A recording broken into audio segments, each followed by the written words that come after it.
Hi, and welcome to today's live stream from Life Confident, where we talk about conversation strategies, social skills, and all that good stuff surrounding that main topic. I think today we're on episode 6, and today I'm going to talk about a little conversation strategy, or more accurately, it's just a series of 4 questions that you can have a little bit of fun with. They're called the 4 magic questions, and you can use them in any social context, whether it's a person that's new to you or somebody that's familiar, and you can have a little bit of fun with them. But there is a cautionary note you need to give to the person up front before they answer, because the answers are designed to reveal personality traits about that person.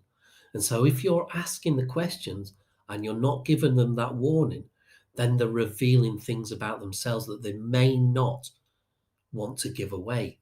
So if you're being ethical with these questions, then give them a little warning, and then it's up to them to decide whether you're being serious, or whether they believe that they're going to reveal something about yourself or not. But at the very least, you've given the warning.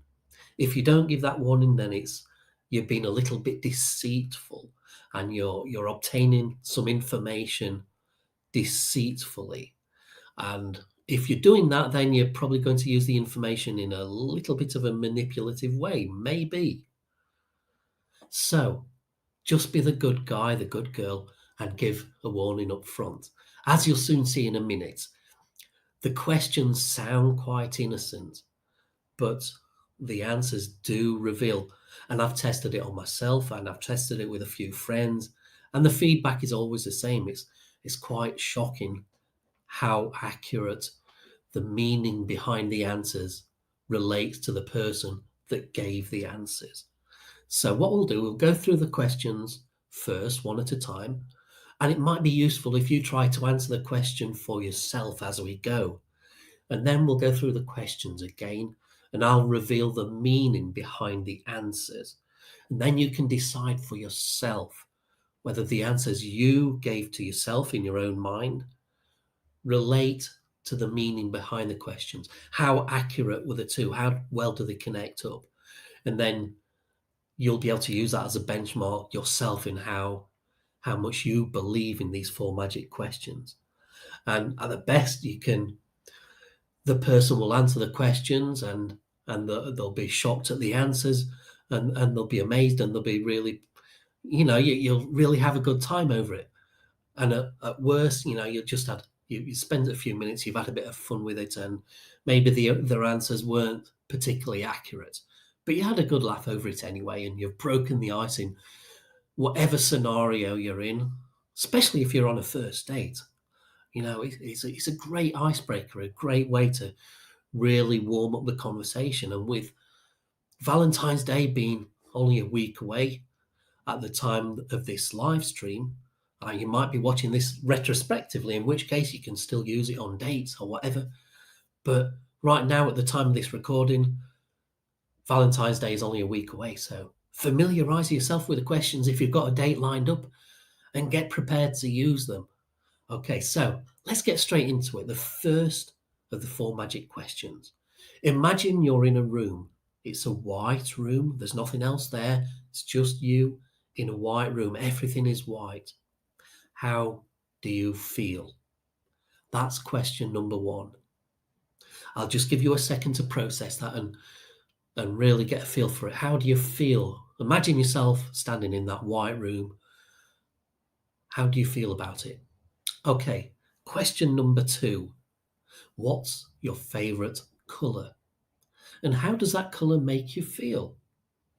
So you see, these are quite innocent sounding questions, which is why you have to give that warning up front, because they feel so innocent, yet they are designed to reveal something about the person.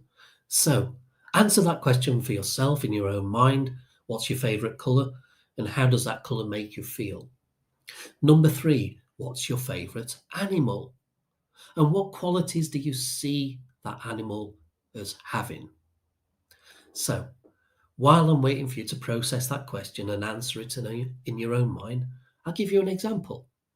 When I answered this question for myself, I actually had to spend a little bit of time thinking about it, and my answer came up as a meerkat. I like the meerkats. They seem very inquisitive, very switched on, very observative, very family orientated. And so that was my answer. Those were the qualities that I saw the meerkat as having. Okay, that's question 3. So finally, question number 4. You're on a beach. Nobody else is around. It's just you on a beach, and the ocean is in front of you. What do you do? Go. Answer that question in your own mind. I'll give you a second to think about that. And then we'll go through the questions again, and we'll see how your answers match up to the meanings. Right, okay, let's go back to question 1 now, and the meaning behind you being in a white room and how you feel about being in that white room. And another example answer that I was given by somebody was, it feels heavenly. Now, the meaning to this question, the meaning of how you feel about being in a white room, is how the person feels about mortality and dying.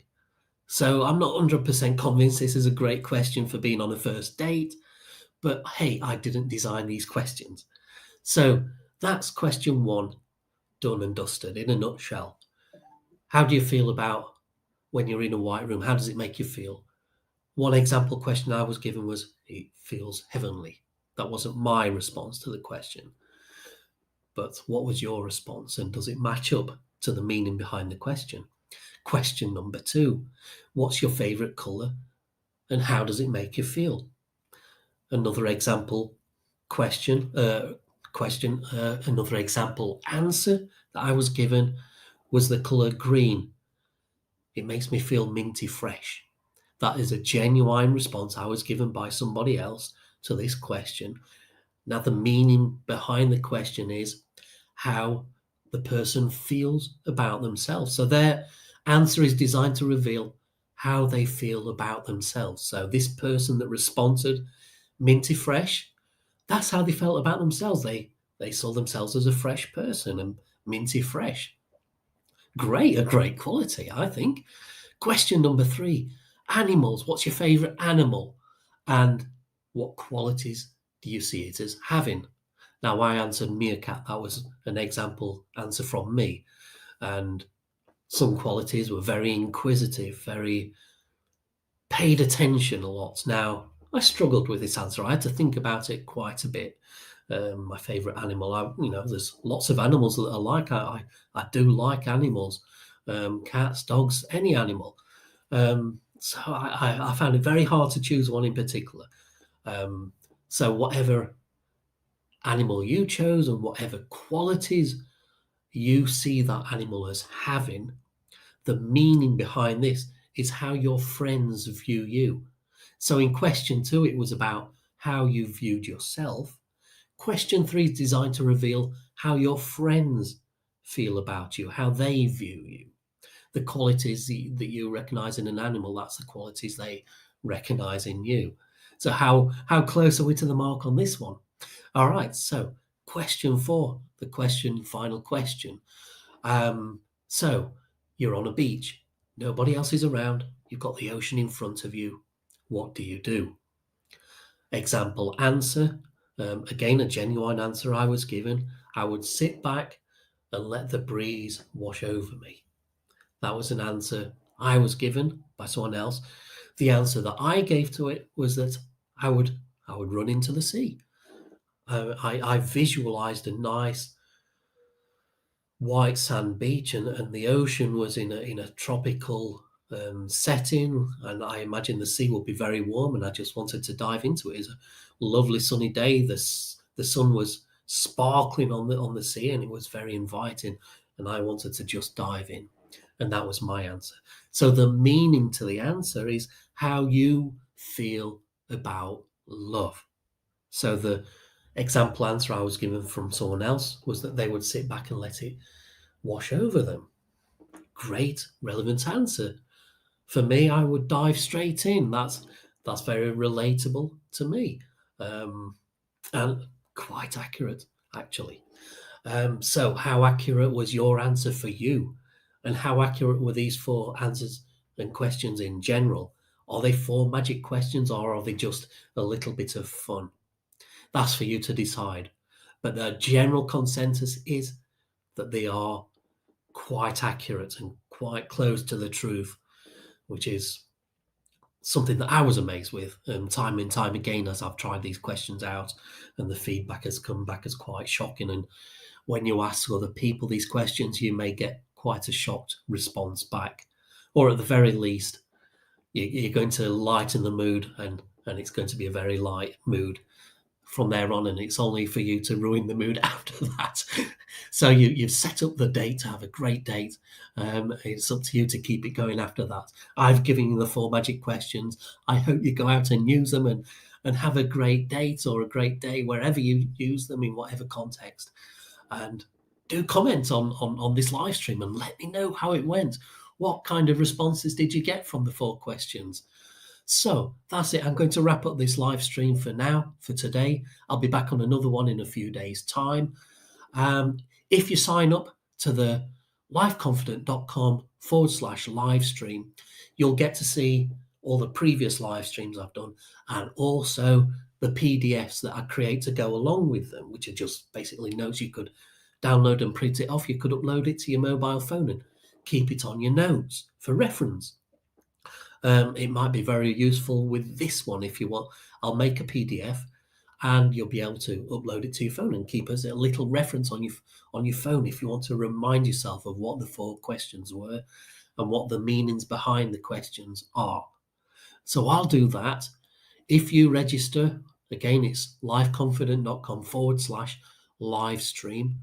Register and you'll get access to the live stream lounge, and you'll be able to see this live stream, the associated PDF, previous live streams, and you'll get also a little discount bonus on my conversation super strategies workshops. But go to the live lounge and you'll see more about that there. Okay, thanks for listening. I'll see you again